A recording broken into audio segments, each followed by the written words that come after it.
বাংলাদেশের ইতিহাসে যতগুলো নির্বাচন হয়েছে সবচেয়ে বেশি ঝুঁকিপূর্ণ হবে।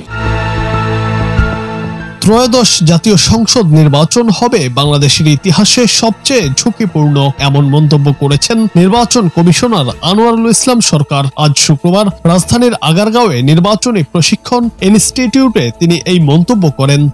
বাংলাদেশের ইতিহাসে যতগুলো নির্বাচন হয়েছে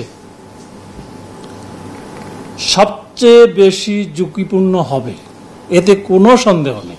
ইসি আনোয়ারুল ইসলাম বলেন, ঘরে ফেরার আর কোনো পথ খোলা নেই। সুষ্ঠু নির্বাচন না হলে শুধু নির্বাচন কমিশন নয়, এর দায় নির্বাচনী কর্মকর্তাদেরও বহন করতে হবে। জীবন ঝুঁকির মুখে পড়লেও নির্বাচনে কোনো ধরনের অনিয়ম বা ফাঁকিবাজি বরদাস্ত করা হবে না।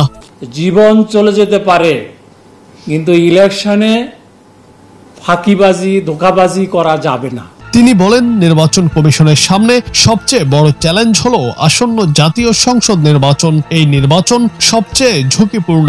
তার মতে সব ধরনের চ্যালেঞ্জ অতিক্রম করে সুষ্ঠু ও গ্রহণযোগ্য নির্বাচন আয়োজন করা ছাড়া আর কোনো বিকল্প নেই। 50,000 নির্বাচন প্রিজাইডিং অফিসার যদি আপনি সিলেক্ট করতে পারেন, তাকে যদি এই মেসেজটা দিতে পারেন যে নির্বাচনে কোনো দানাই ফানাই হবে না, এবং এটা দিতে হবে। নির্বাচন কমিশন এবং নির্বাচনের সঙ্গে সংশ্লিষ্ট সবাইকে এই বিষয়ে সতর্ক থাকার আহ্বান জানিয়েছেন তিনি। জুনায়েদ আহমেদ, বাংলা টিভি।